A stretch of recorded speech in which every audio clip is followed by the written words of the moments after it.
बिस्मिल्लाहिर्रहमानिर्रहीम नहमदुहु व नुसल्ली अला मुहम्मद रसूलुल्लाहि करीम। ये प्रॉब्लम अलजबरा के फंक्शन चैप्टर से है। Let F from A to B, function G from B to C B bijections, then show that G composition F inverse is equal to F inverse composition G inverse. तो इसको हमें prove करना है। ये given है, यानी जो हमको सवाल शुरू करने से पहले जो हमको गिवन है उसको हम देख लेते हैं। एफ फंक्शन दे रखा है, इसका डोमेन ए है, कोडोमेन बी है, और इसके बारे में बता दिया गया है कि ये जो है वो एक बाइजेक्शन है ये, और बाइजेक्शन उसको बोलते हैं जो 1-1 ऑन टू हो, यानी इंजेक्टिव हो और सब्जेक्टिव हो। इसी तरीके से जी के बारे में बोला गया है। और हम लोग ये भी देख रहे हैं कि जो एफ का कोडोमेन है वो बी का डोमेन है। B from B to C is a bijection. ये चीज़ तो हमको दोनों दे रखी हैं, और इससे हमें तीन चीज़ें प्रूव करना होगी। पहली चीज़ तो ये है कि हमको बताना होगा कि जी कंपोजिशन एफ, अगर एफ और जी दोनों बाइजेक्टिव हैं तो जी कंपोजिशन एफ जो होगा उसका डोमेन ए और कोडोमेन सी होगा, इसका डोमेन और इसका कोडोमेन सी।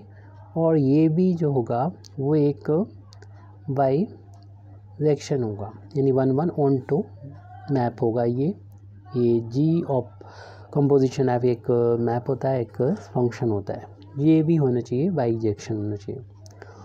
और जब ये बाइजेक्शन होगा तभी हम लोग को इसका फाइंड कर पाएंगे इनवर्स। यानी फिर हम कह सकते हैं कि ये जो जी और कंपोजिशन एफ है उसका इनवर्स पॉसिबल होगा, जिसका डोमेन जो इस फंक्शन का होगा कोडोमेन, वो इसका डोमेन हो जाएगा, और जो इसका होगा डोमेन इस फंक्शन का, यानी जी कंपोजिशन एफ का डोमेन होगा, वो इस फंक्शन इनवर्स वाले का कोडोमेन हो जाएगा। देखिए, इसके ये एग्जिस्ट करने के लिए ज़रूरी है कि पहली चीज़ आ जाए कि बाइजेक्शन है। अगर ये बाइजेक्शन हो जाएगा तो हम कह सकते हैं ये जो होगा वो एग्जिस्ट करेगा। और इसके साथ साथ तीसरी चीज़ हमें ये प्रूव करना होगी कि इसका जो इन्वर्स होगा ये इन्वर्स इक्वल होगा एफ के इन्वर्स कंपोजिशन जी के इन्वर्स में, यानी रिवर्स ऑर्डर में ये इन्वर्स वाला फार्मूला हमको प्रूव करना है। तो अब हम अपने इस क्वेश्चन को शुरुआत करते हैं। हमको दे रखा है एफ़ के बारे में।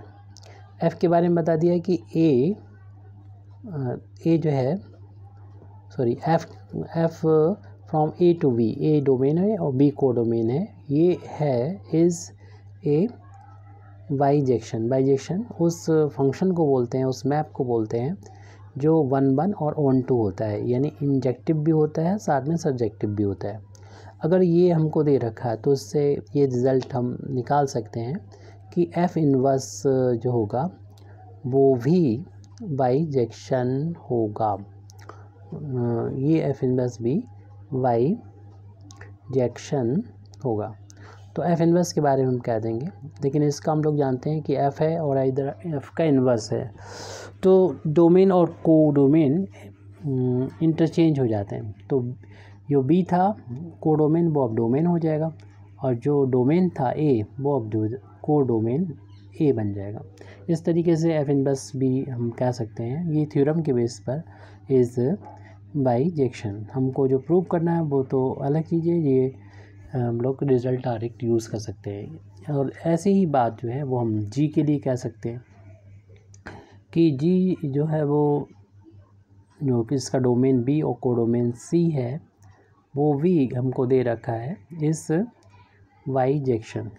और ये बाइजेक्शन है, तो सिंस दिस ये बाइजेक्शन है तो हम इसलिए कह सकते हैं कि जी का इन्वर्स भी, और इसमें ऑर्डर इनका रिवर्स करने होगा, ये बन जाएगा डोमेन सी और कोडोमेन यहाँ पर बी हो जाएगा।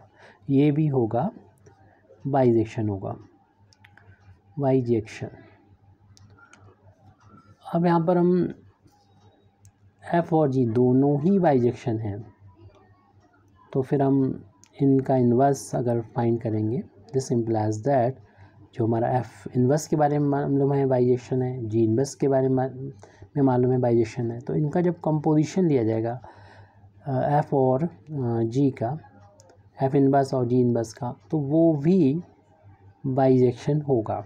और इसका हम देखेंगे कि जो इसका डोमेन होगा और एक को डोमेन होगा। डोमेन वो होगा जो इस तरफ से आपको पहले मिले उसका डोमेन ले लिया जाएगा, और जो यहाँ पर बाद में मिले यानी एफ इनवर्स मिल रहा है उसका आप ले लीजिए को डोमेन, तो इसका ये को डोमेन हो जाएगा। तो ये एग्जिस्ट करेगा, यहाँ से हमें पता हो गया, क्योंकि एफ इन ये दोनों ही थे बाइजेक्शन। जो बाइजेक्शन होते हैं तो फिर हम इसका कंपोजिशन लेते हैं, तो वो कंपोजिशन भी बाइजेक्शन भी होता है, और ये साथ ही साथ जो होगा ये एग्जिस्ट करेगा। यानी दो अगर हमारे पास फंक्शन है यानी एफ इनवर्स और जी इनवर्स, अगर ये बाइजेक्शन है तो इनका कंपोजिशन जो है वो इस तरीके से हम कह सकते हैं कि वो एग्जिस्ट करेगा।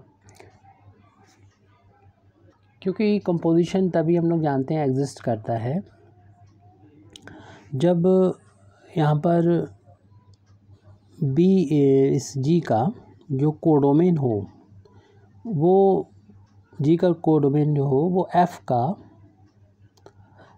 का जो डोमेन हो वो जी का सबसेट होना चाहिए। तो यहाँ पर देखें इसी के इक्वल है, तो ये इसके इक्वल है, इसलिए यहाँ पर ये एग्जिस्ट करेगा। तो इसके बारे में क्या देंगे कि ये एग्जिस्ट करता है, एग्जिस्ट करेगा। एफ इनवर्स और कंपोजिशन जी इनवर्स, ये फंक्शन जो है मिला हमको, ये ना सिर्फ एग्जिस्ट करेगा बल्कि आपको मालूम है कि ये दो जो बाइजेक्शन है उनका कंपोजिशन है, इसलिए ये भी खुद भी बाइजेक्शन होगा। हालांकि इसका हमारे पास कोई ज़रूरी नहीं है, इसमें सिर्फ एग्जिस्ट होना ही काफ़ी है। तो ये बात यहाँ तक हो गई है।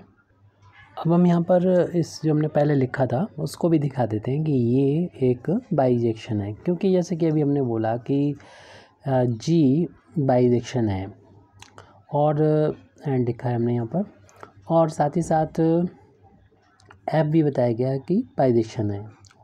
और ये दोनों जब बाइजेक्शन होते हैं तो हम जानते हैं कि जो कंपोजिशन होता है दो बाइजेक्शन फंक्शन का मैप का, तो वो आल्सो एक बाइजेक्शन होता है। ये हम लोग को डेफिनेशन से जानते हैं, इसकी मतलब जो भी प्रूफ किया उससे जानते हैं, यानी थ्योरम के तौर पे इसका हम यूज़ कर सकते हैं इसे बाइजेक्शन। तो यहाँ पर डायरेक्ट यानी लिखा जा सकता है। अब इसमें हमने पहला वाला ये कर दिया, दूसरा वाला भी दिखाएं। देखिए जो भी हमारे पास कोई फंक्शन होता है जैसे ये, तो इस फंक्शन का अगर हमने बता दिया कि बाइजेक्शन है ये, तो उसका इन्वर्स भी पॉसिबल होता है। ये हम लोग इन्वर्स इसमें डेफिनेशन देख लें, किसी फंक्शन के इन्वर्स की डेफिनेशन में हमें वहाँ से क्लियर हो जाएगा। अगर कोई फंक्शन बाइजेक्शन है वो, तो उसका इन्वर्स पॉसिबल होता है। तो हम कहते हैं दिस इम्प्लाइज दैट, अगर जितना लिखा है तो उससे सीधा मतलब ये दिख देगा कि ये जो होगा वो एग्जिस्ट करेगा, इस एग्जिस्ट। और इसमें डोमेन और कोडोमेन डिक्लेयर कर दें कि ये C2A होगा, इसका उल्टा होगा इज़, तो इसमें कह दें ये इसका एग्जिस्ट कर रहा है, तो इसे लिखने के बाद लिख देंगे एग्जिस्ट। तो ये एग्जिस्ट कर रहा है यहाँ पर, ये बात भी क्लियर होगी। दूसरी तीसरा हमें अब इस पर फोकस करना चाहिए, प्रूव कर दें ये आपस में इक्वल भी हैं, यानी इसका इन्वर्स लें और वो आ जाए इसके इक्वल आ जाए, जिसके बारे में हमने पहले कह दिया ये एग्जिस्ट कर रहा है, दिखा दिया ऐसे। तो अब हमें इनको इक्वल करके भी दिखाना है, तो इसी की शुरुआत करते हैं हम लोग।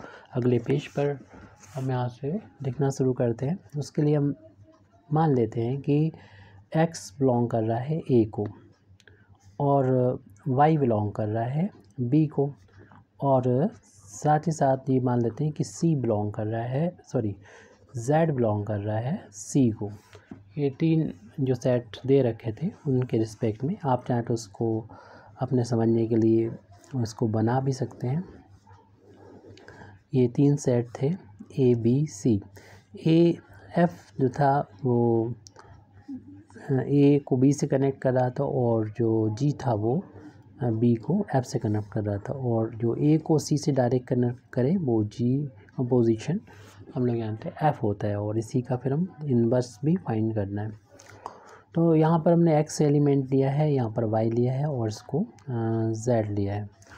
तो ये इनको एलिमेंट लेने के बाद हम देखेंगे कि X का जो F से इमेज मिलेगा वो हमें क्लियर से पता चल रहा है Y होगा, यानी Y एक्चुअल में FX है। इसी तरीके से जो Z है वो इस Y का इमेज है, यानी ये वैल्यू जो होगी F Y के इक्वल होगी। तो इसको फिगर को आप अपने साइड रखिए, हम यहाँ पर लिख सकते हैं कि ये लिखने के बाद कि ये एलिमेंट यहाँ पर होंगे तो वो इस तरीके से होंगे सच दैट कि जो X का इमेज लेंगे अगर हम तो हमें Y मिलेगा, और इसी तरीके से अगर हम Y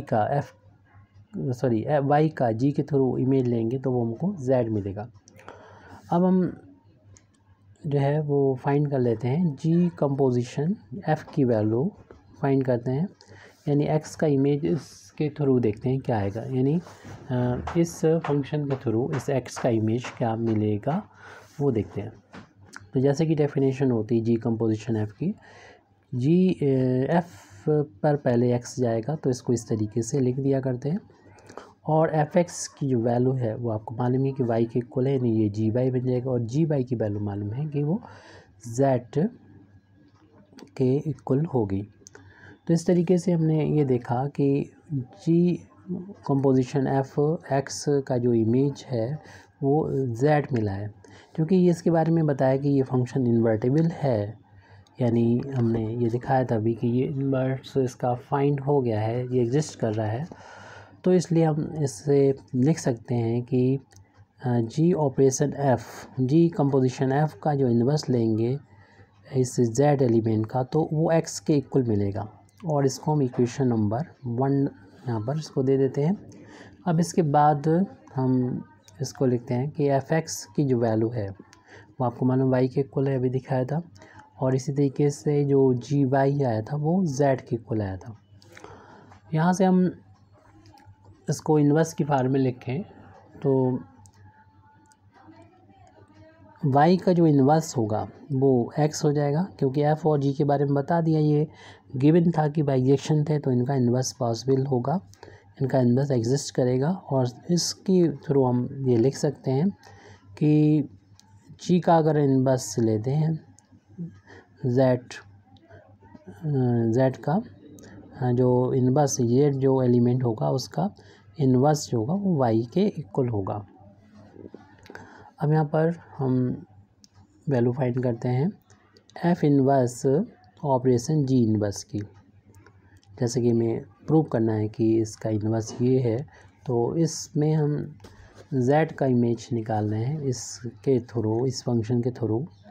तो आपको मालूम है जैसे कि कंपोजिशन की डेफिनेशन होती है, इसको तो हम बाहर रखते हैं और ये सबसे पहले G1 पर जाता है Z, और इसकी वैल्यू तो हम फाइंड कर चुके हैं Y के इक्वल है, तो इसे लिख सकते हैं F1 Y लिख सकते हैं, इसका यूज़ कर रहे हैं हम। फिर इसकी वैल्यू देख रहे हैं कि ये X के इक्वल है, तो हमने देख लिया कि F inverse composition G inverse, और ये जब Z का इमेज देता है तो वो इमेज हमें X मिलता है। इसे इक्वेशन नंबर 2 डाल दीजिए। अब हमें इक्वेशन नंबर 1 और 2 को देखना चाहिए। फ्रॉम इक्वेशन नंबर 1 एंड 2 से कह सकते हैं दोनों X के इक्वल हैं। तो जो इक्वल की चीज़, जो इक्वल के इक्वल होते हैं वो आपस में भी इक्वल होते हैं। तो हम इक्वेशन नंबर 1, क्योंकि राइट हैंड साइड इक्वल है 1 2 का, तो लेफ्ट हैंड साइड भी इक्वल होगा। तो G composition F inverse Z is equal to हो जाएगा F inverse of composition G inverse Z। और ये कोई एक पर्टिकुलर हमने वैल्यू नहीं लिखी, ये Z जो था वो एक आर्बिट्री हमने लिया था, कोई भी लिया थी वैल्यू, तो Z पे कह सकते हैं ये C के अंदर जितने भी एलिमेंट हैं Z, उनके लिए ये बात लागू होती है। तो इसलिए अगर ऐसी बात है तो हम कह सकते हैं कि तो इस स्पेशलिस्ट को नहीं देना चाहिए हमें, फिर इस एलिमेंट का इमेज ही ना कह के पूरे फंक्शन का इमेज कह सकते हैं, क्योंकि सभी के लिए जब होता है तब हम अभी तो ये इस Z जो एलिमेंट है उसका इमेज हम आपस में इक्वल किया था, और ये सभी एलिमेंट के लिए अगर बात हो जाती है तो आपने डेफिनेशन देखी होगी इन्वर्स फंक्शन की। एक होता है इन्वर्स, जब हम किसी एलिमेंट का इन्वर्स लेते हैं तो इन्वर्स ऑफ एन एलिमेंट कहते हैं, तो अभी तो इन्वर्स ऑफ एलिमेंट है, लेकिन ये बात अगर सारे एलिमेंट के लिए होती है जो हमारा कोडोमेन होता है, तो फिर हम कह सकते हैं ये मतलब कोडोमेन किसका होगा। तो क्लियर से ये तो देखिए आप जो कोडोमेन की अगर हम बात करेंगे तो ये तो होगा इसका जो हमने पहले लिया था इसका, लेकिन हम अगर इसकी बात कर रहे हैं तो वो Z जो होगा वो डोमेन का काम करेगा, इसका होगा, दोनों में अलग अलग है।